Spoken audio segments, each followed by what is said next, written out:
Hello, everyone. Welcome to another episode of Making Sense, a conversation about real life. Good to have you with us, Dr. Hakan. Hi Nadia, you're looking a little down today. Well, what shall I say? I've had a very long, tiring day. A friend of mine, I spent the better part of my day with a friend of mine who's going through a very rough patch, and we were just talking. She needed somebody to talk to, and I was just trying to explain to her about the highs and lows of life. So probably that seems to have drained my energy today. Yeah, but that's the construct of life. I mean, there are highs, there are lows, there are triumphs, there are successes, and then there are, fall downs, and that's how life goes. And especially, I think one has to realize that this construct of life has become more uncertain as we've hit the COVID time period. But construct of life, I mean... Yeah, I mean, I remember writing about this construct of life. I think it was the August 24th article I wrote in the news in Pakistan, and I said this, that construct of life is something that you have to really understand. If you don't understand the construct of life, you will not be able to overcome the vagaries of life, because that's the thing. The flux is the most important thing. The ups and downs are the most important thing. And almost everyone's... change is the only constant in life, as they say, I guess. Absolutely. And everyone, is exposed to this. I remember that I was reading a book at that time, and Muhammad Ali, the boxer, I mean, everyone thinks that he's had a great life.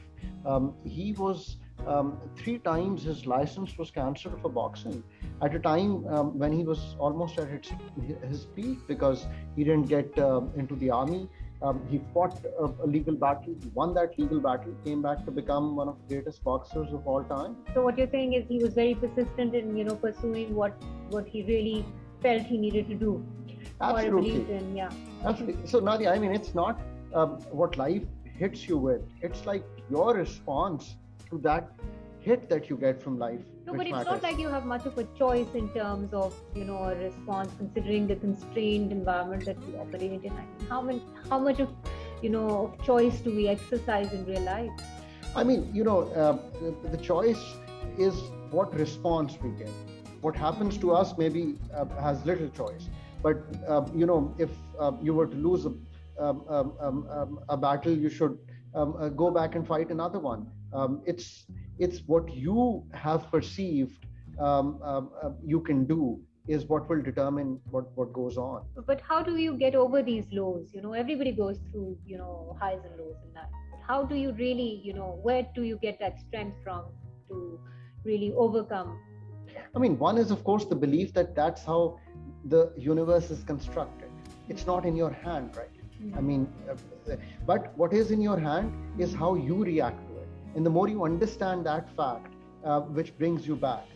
And right now, success is a lot more dependent on you than it ever has been.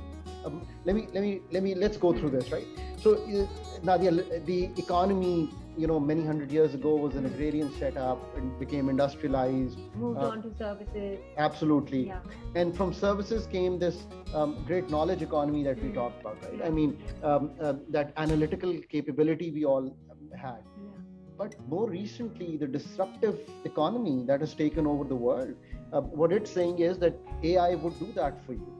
Artificial intelligence would do that for you. So where does the human intervention come from? Absolutely. So today, the human intervention is about the empathy you bring to the table, your ability to interact with people that you bring, the laughter you bring to the table, the consistency you bring to the table, and more so the conviction you bring to the table, your innovative behavior, your creativity. All these things are dependent on you, and they are not some things that you really go to a school to learn, right? I mean, a lot of things are what you pick up around you, and you try to improve yourself. But if you get that handle, that today we are sitting here, we are talking to the world, and because we made a pledge to do something like this, so it's our effort, it's our creativity which is coming through to people. Absolutely. Because we want to engage with the people, we want to share with them what our thoughts are about this, right? Yeah. So success is easier in that sense, and I'm really happy that a lot of people in the world, the 7 billion population of the world, can get into this whole affair. And you can, interact with each other thanks to technology itself, but the human element can't be sort of extracted from. Absolutely. That has to be present there. In your article that I was going through on the construct of life, our real competition is not with anyone else but with ourselves. So what you're trying to say, if I understand it correctly, is that we're trying to, the objective is to try and make ourselves better.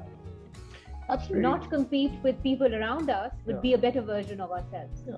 I mean, if you keep improving yourself, you'll do good to the society as well. But the whole process is in you, from within you, in your heart and in your mind. That's what it is. And once you've gotten this construct of life understood, that's how today the construct stands. This exactly is the construct today. I mean, if you want to be successful, that's the construct you need to follow. So if I were to ask you, what is your construct of life? What would you have to say? I mean, I would say that my construct of life is to stay engaged with life in all aspects as much as I can. I mean, my heart should have the empathy one feels across the board. My mind should be engaged with what's going on around me, and my soul should also have a purpose. So it'd be that kind of construct one brings to the table. So on that touching thought, thank you very much for joining us again. Again, it's always a pleasure to have a chat.